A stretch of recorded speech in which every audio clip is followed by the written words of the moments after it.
these Western institutions in which we work and in which we are socialized. There's a lot of work to be done to really understand the extent to which colonialism has shaped and is still shaping these institutions. And what we want to do is to contribute to make that better understand in a more accessible and not so exclusive way.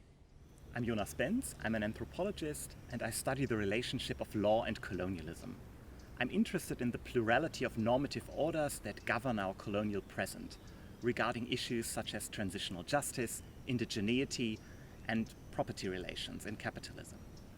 I'm Rosa Cordillera Castillo, an anthropologist working on peace and conflict studies. I'm particularly interested in violence and subjectivity and the relationship between emotions, memory, imagination, and forms of resistance and solidarity. I'm Deborah Medeiros. I'm a communication scholar, and I've been focusing on topics such as alternative media, the coverage of migration issues, both here in Germany and in Brazil.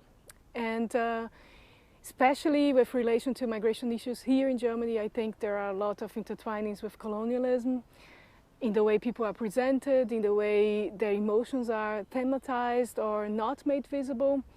So affect permeates the way media is produced, the way media discourse circulates. My name is Fabian Bernhard, and I am a postdoctoral researcher in philosophy working at the Collaborative Research Center Effective Societies based at Freie Universität Berlin.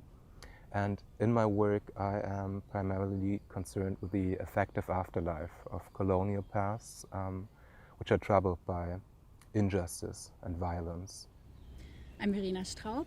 As an art and image historian, I'm especially interested in the effective dynamics between people and art objects or images in general. In my current research, I focus on political image practices on social media, and that's a perspective that I would also like to bring into the Web Lab. I think the idea of our project, the Affect and Colonialism Web Lab, is to explore this relationship that affect and colonialism have, that colonialism is also something that is felt by people, and to bring into conversation scholars from the north and the south of our globe to discuss how that works, and maybe even to come to visions or perspectives on how to decolonize our institutions and our relationships. Yeah, and the idea with the Web Lab too is to expand knowledge production beyond the academia, to really work with knowledge producers from within and outside academia, so journalists, activists, artists, curators, filmmakers, community organizers, bring people together to produce knowledge together in creative ways that could reach potentially broader audiences on these topics that we're all working on and that we're all concerned about. And I think connecting to that, it allows the Web Lab to make really current interventions, to really be part of current debates that are taking place in the public sphere.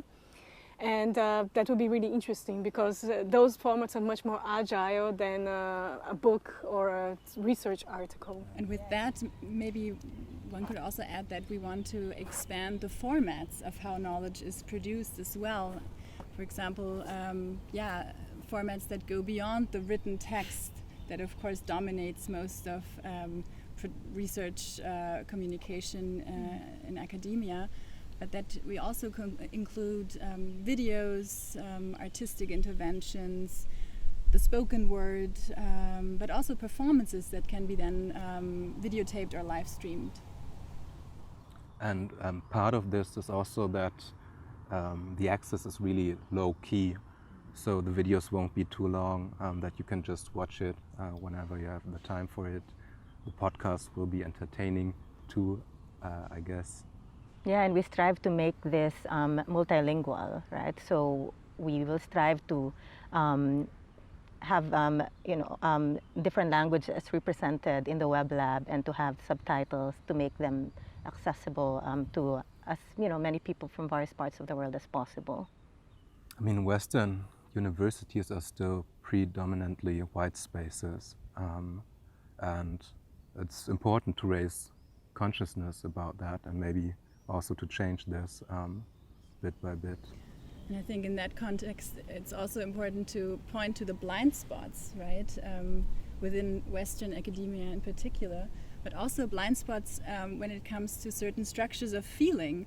I mean, if we think about feelings that are connected with certain privileges, for example, that we working at a Western academia also enjoy, but also feelings in general that are connected with privileges that come with colonialism and the colonial legacy, feelings like superiority, for example. I think these are feelings that are mostly neglected or invisible, and I think this is also an important aspect of what we want to achieve with the Web Lab.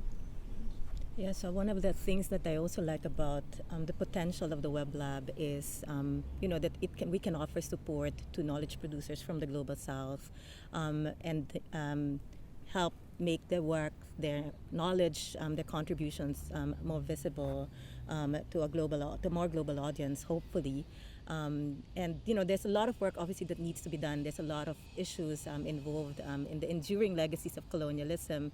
But I do hope that with this Web Lab we can somehow contribute to trying to do work that tries to undo some of these structures and to open conversations and debates on some of these issues that are invisibilized and not so visible, not talked about so openly, and hopefully that can generate a broader conversation.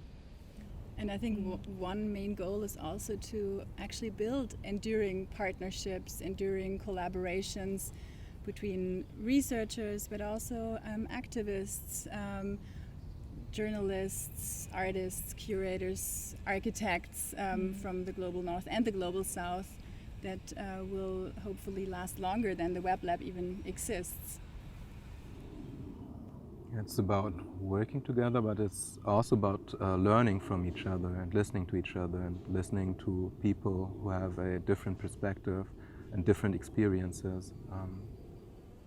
And also understanding that it's an horizontal form of knowledge production. No? We are so used in academia to all those mechanisms of hierarchization, and it's interesting to try and move away from that as well. So hopefully we achieve a part of this as well with the Web Lab.